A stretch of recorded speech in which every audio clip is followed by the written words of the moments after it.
Hello friends, ಇವತ್ತು special ಅಂದರೆ ಮಂಡಕ್ಕಿ ಒಗ್ಗರಣೆ, ಹಳ್ಳಿನ ಸುಸ್ಲ ಏನು ಹೇಳ್ತೀವೋ ನಮ್ಮ ಕಡೆ ಅದು ಮಾಡ್ತಾಯಿದ್ದೀನಿ.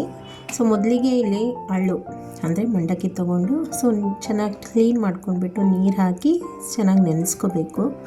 ನೆಂದಾದಮೇಲೆ ಅಂದರೆ ಒಂದು 5-10 ನಿಮಿಷ ನೀವು ಬಿಟ್ಟರೆ ನೆಂದೋಗ್ಬಿಡುತ್ತೆ. ಅದನ್ನು ನೀರನ್ನು ಈ ರೀತಿ ಸ್ಕ್ವೀಸ್ ಮಾಡಿ ಅಂದರೆ ಒತ್ತಿ ಹಿಂಡಿ ತೆಗೆದುಬಿಟ್ಟು ಮಂಡಕ್ಕಿ ಸಪ್ರೇಟು ನೀರು ಸಪ್ರೇಟು ಮಾಡಿಕೊಂಡು ಚೆನ್ನಾಗಿ ನಾವು ತೆಗೆದಿಟ್ಕೋಬೇಕಾಗುತ್ತೆ. ತೆಗೆದಿಟ್ಕೊಂಡಾದ ನಂತರ ನಮಗೆ ಒಗ್ಗರಣೆಗೆ ಏನೇನು ಬೇಕಪ್ಪ ಅಂತಂದರೆ ಈರುಳ್ಳಿ, ಟೊಮೆಟೊ, ಹಸಿಮೆಣಸಿನ್ಕಾಯಿ, ಕರಿಬೇವು, ಕೊತ್ತಂಬರಿ ಇಷ್ಟು ಒಗ್ಗರಣೆಗೆ ಬೇಕು. ಕಡಲೆಬೀಜ ಮತ್ತು ಉದ್ದಿನಬೇಳೆ, ಕಡಲೆಬೇಳೆ ಒಂದೊಂದು ಸ್ಪೂನು, ಉಪ್ಪು, ಅರಿಶಿನ, ಅಚ್ಕಾರದ ಪುಡಿ, ಜೀರಿಗೆ ಮತ್ತು ಸಾಸಿವೆ. ಸೊ ಇಷ್ಟಿದ್ರೆ ನಾವು ಮಂಡಕ್ಕಿ ಒಗ್ಗರಣೆ ಮಾಡ್ಬೋದು. ಇಲ್ಲಿ ಒಂದು ಬಾಂಡ ಇಟ್ಬಿಟ್ಟು ನಾನು ಇಲ್ಲಿ ದೊಡ್ಡ ಚಮಚದಿಂದ ಒಂದು ಎರಡು ಅಥವಾ 3 ಚಮಚದಷ್ಟು ಎಣ್ಣೆ ಹಾಕ್ಕೊತಾ ಇದ್ದೀನಿ. ಎಣ್ಣೆ ಹಾಕೊಂಡಾದ ನಂತರ ಕಾದಾದಮೇಲೆ ಜೀರಿಗೆ, ಸಾಸಿವೆ, ಉದ್ದಿನಬೇಳೆ, ಕಡಲೆಬೀಜ, ಆಮೇಲೆ ಹಸಿಮೆಣಸಿನ್ಕಾಯಿ ಹಾಕ್ಕೊಂಡ್ರೆ ಸ್ವಲ್ಪ ಖಾರ ಬಿಡುತ್ತೆ. ಸೊ ಹಸಿಮೆಣಸಿನ್ಕಾಯಿ ಆದ ನಂತರ ಈರುಳ್ಳಿ ಚೆನ್ನಾಗಿ ಬಾಡಿಸ್ಕೊಳ್ಳಿ. ಆಮೇಲೆ ಇದಕ್ಕೆ ಟೊಮೆಟೊ ಹಾಕೊಳ್ಳೋಣ.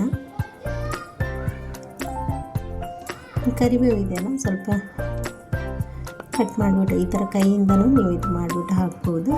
ಕರಿಬೇವು ಹಾಕೋಣ. ಆದ ನಂತರ ಕೊತ್ತಂಬರಿ ಸೊಪ್ಪು ಕೊನೆಗೆ ಹಾಕೋಣ.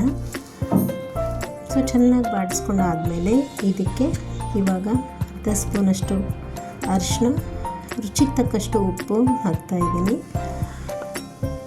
ಆಮೇಲೆ ಒಂಚೂರು ಅಚ್ಕಾರದ ಪುಡಿ ಹಾಕ್ತಾಯಿದ್ದೀನಿ. ಫ್ರೆಂಡ್ಸ್, ಇಲ್ಲಿ ಅಚ್ಕಾರದ ಪುಡಿ ಒಂದು ಸ್ವಲ್ಪ ಖಾರ ಎಲ್ಲದಕ್ಕೂ ಹೊಂದ್ಕೊಳ್ಳುತ್ತೆ. ಹಸಿಮೆಣಸಿನ್ಕಾಯಿ ಸ್ವಲ್ಪ ನಿಮಗೆ ಕಡಿಮೆ ಅನಿಸಿದ್ರೆ ಅಚ್ಕಾರದ ಪುಡಿನೂ ಹಾಕೋಬೋದು.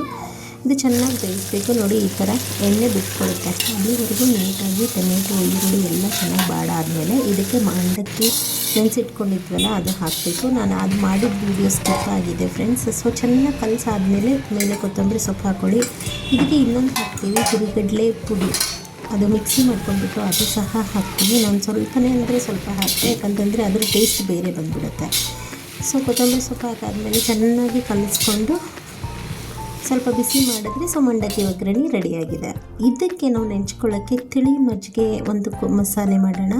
ಇದಕ್ಕೆ ತಿಳಿ ಮಜ್ಜಿಗೆ, ಅದಕ್ಕೆ ಉಪ್ಪು ಹಾಕಿದ್ನಲ್ಲ, ಸೊ ಹಾಗೆ ನೋಡಿ ಉಪ್ಪು ಹಾಕಿ ಸ್ವಲ್ಪ ಈರುಳ್ಳಿ, ಒಂಚೂರು ಟೊಮೆಟೊ,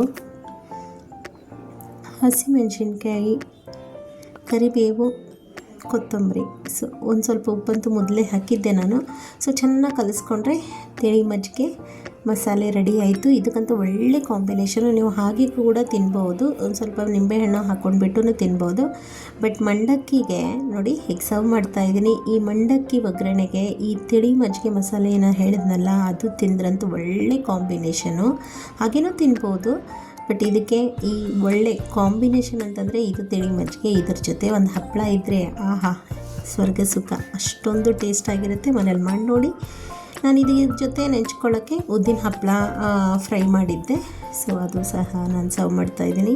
ಸೊ ತುಂಬ ಚೆನ್ನಾಗಿ ಬಂದಿದೆ. ನಿಮ್ಗೆ ಹೇಗೆ ಅನ್ನಿಸ್ತು ಅನ್ನೋದನ್ನು ಹೇಳೋದನ್ನು ಮರಿಬೇಡಿ. Bye friends.